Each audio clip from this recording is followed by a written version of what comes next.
મિત્રો, શું તમારે આરટીઈ ફોર્મ રિજેક્ટ થઈ જાય છે? તો આજે હું તમને બધા જરૂરી ડોક્યુમેન્ટ્સ એકદમ સિમ્પલ રીતે સમજાવી દઉં છું. નમસ્કાર મિત્રો, આ વિડીયોમાં આપણે આરટીઈ એડમિશન 2026 માટેના બધા જરૂરી ડોક્યુમેન્ટ્સ ડિટેલમાં સમજીશું. વિડીયોને લાસ્ટ સુધી જુઓ, નહીં તો મિસ્ટેક થઈ શકે છે. પહેલું ડોક્યુમેન્ટ છે એડ્રેસ પ્રૂફ. એડ્રેસ પ્રૂફમાં ગુજરાત રાજ્યના રહેવાસી તરીકે Aadhaar card, passport, light bill, ration card આમાંથી કોઈ પણ ચાલે. અને જો આમાંથી કંઈ પણ ના હોય તો રજિસ્ટર્ડ રેન્ટ એગ્રીમેન્ટ જરૂરી છે. પણ હા, નોટરીવાળા એગ્રીમેન્ટ વેલિડ નથી, જે તમારે રજિસ્ટર વાળું જ જોશે. બીજું છે પિતા કે વાલીનું જાતિનું પ્રમાણપત્ર, જે મામલતદાર સક્ષમ અધિકારીનું સર્ટિફિકેટ જ વેલિડ રહેશે. ત્રીજું ડોક્યુમેન્ટ છે બાળકનું જન્મ પ્રમાણપત્ર, જે ગ્રામ પંચાયત કે હોસ્પિટલનું અથવા આંગણવાડીનો રેકોર્ડ પણ ચાલશે.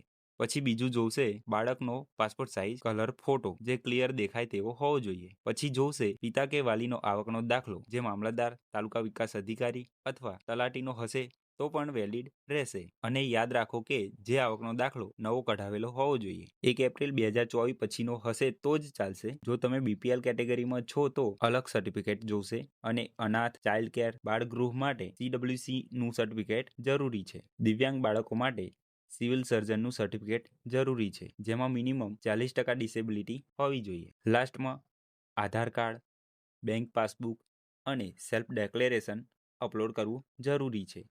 જો ઉપર જણાવ્યા પ્રમાણે કોઈપણ ડોક્યુમેન્ટ્સમાં તમને ડાઉટ હોય તો કમેન્ટ કરો. જો તમને વિડીયો પસંદ આવ્યો હોય તો લાઇક અને શેર કરો. અને આરટીની લેટેસ્ટ અપડેટ માટે રૂહી ડિજિટલ ગાઈડને સબસ્ક્રાઇબ કરો. ધન્યવાદ.